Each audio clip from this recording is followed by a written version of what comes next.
ದುಡಿದು ನಾವು ಇವತ್ತು ಹಾಸನ ಜಿಲ್ಲೆಯನ್ನೇ ಇವರು ಮಂಡ್ಯದಲ್ಲಿ ಹೋಗಿ ಗೆದ್ದದ್ದನ್ನೇ ಹೇಳ್ತಾರೆ.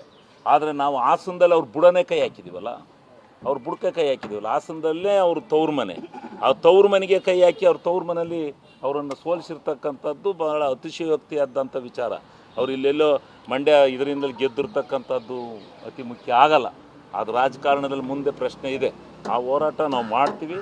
ಹಾಸನ ಜಿಲ್ಲೆಯಲ್ಲಿ ನಮ್ಮ ಹಾಸನ ಜಿಲ್ಲೆಯಲ್ಲಿ ನಮಗೆ ಅತ್ಯಧಿಕ ಬಹುಮತವನ್ನು ಕೊಟ್ಟು ನಮ್ಮ ರಾಜ್ಯದಲ್ಲಿ ಇನ್ನೂ ಒಂದು ಕಾಂಗ್ರೆಸ್ಸಿನ ಭದ್ರ ಬುನಾದಿಯನ್ನು ಇದೆ ಅಂತಕ್ಕಂಥದ್ದನ್ನು ಈ ದಕ್ಷಿಣ ಕರ್ನಾಟಕದಲ್ಲಿ ತೋರಿಸಿದ್ದಾರೆ ಅಂತಕ್ಕಂಥದ್ದು ನಾನು ಚುನಾವಣೆ ಫಲಿತಾಂಶ ನಿಮ್ಮ ಅಭ್ಯರ್ಥಿಯ ಮತ್ತು ನಿಮ್ಮ ಗೆಲುವ ಅಥವಾ ಪೆನ್ ಡ್ರೈವ್ ಇಂದ ಆಗಿರೋ ಗೆಲುವು? ಆಯಿತು, ಈಗ ನೀವು ಮಾಧ್ಯಮದವರು ಇದನ್ನೇ ಹೇಳೋದು.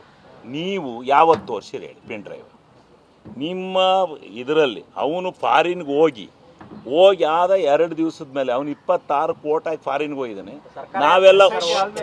ನಾವೆಲ್ಲ ಸರ್ಕಾರ ಅವ್ರಿಗೆ ಸರ್ಕಾರಕ್ಕೆ ಗಮನಕ್ಕೆ ಬಂದದ್ದೇ 27ನೇ ತಾರೀಕು.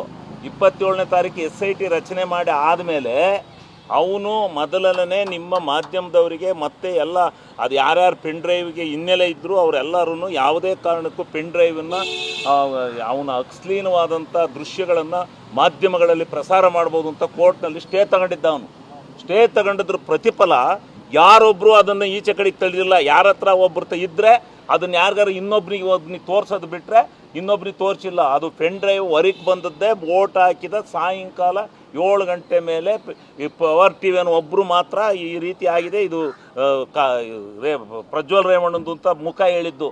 ಅಲ್ಲಿವರೆಗೂ ಯಾರಿಗೂ ಇದು ಗೊತ್ತಿಲ್ಲ. ಪೆನ್ ಡ್ರೈವ್ಗೂ ಇದಕ್ಕೂ ಸಂಬಂಧ ಇಲ್ಲ. ನಾವು ಪೆನ್ ಡ್ರೈವ್ ಇಲ್ಲ, ಪೆನ್ ಡ್ರೈವ್ಗೋಸ್ಕರ ಗೆದ್ದಿದ್ದೀವಿ ಅಂತ ನಾವು ನಮ್ಮ ಕಾರ್ಯಕರ್ತರಿಗೆ ಯಾಕೆ ಅವಮರ್ಯಾದೆ ಮಾಡ್ತೀರಿ? ನಾವು ಭಾಳ ಕಷ್ಟಪಟ್ಟು ಹೋರಾಟ ಮಾಡಿ ಭಾಳ ಶ್ರದ್ಧೆಯಿಂದ ಗೆದ್ಕೊ ಬಂದಿದ್ದೀವಿ. ನಮ್ಮ ಹೋರಾಟದ ಫಲ ಇದೆ ಇದರಲ್ಲಿ.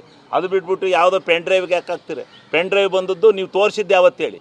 ನೀವು 27ನೇ ತಾರೀಕು ತೋರಿಸಿ 26ನೇ ತಾರೀಕು ಚುನಾವಣೆ ನಡೆದೈತೆ, 27ನೇ ತಾರೀಕು ತೋರಿಸ್ಬಿಟ್ಟು ಪೆನ್ ಡ್ರೈವ್ ಅಂದರೆ ಅಂದರೆ ನೀವು ಮಾಧ್ಯಮದವ್ರು ಹೋಗ್ತೀರಂದ್ರೆ ಮಾಧ್ಯಮದವ್ರು ಯಾವತ್ತು ತೋರಿಸಿರೋ SIT ಫಾರಮ್ ಆದ ಬೆಳಿಗ್ಗೆ ನೀವು ತೋರಿಸಿದ್ದು. ಅಲ್ಲಿವರೆಗೂ ಯಾರು ತೋರಿಸಿದರು? ಯಾರಿಗೆ ಗೊತ್ತಿತ್ತು ಹಿಂಗೆ ಐತೆ ಪೆನ್ ಡ್ರೈವ್ ಅಲ್ಲಿ ಐತೆ ಅಂತ? ಯಾರಿಗೆ ಗೊತ್ತಿತ್ತು? ಅವನು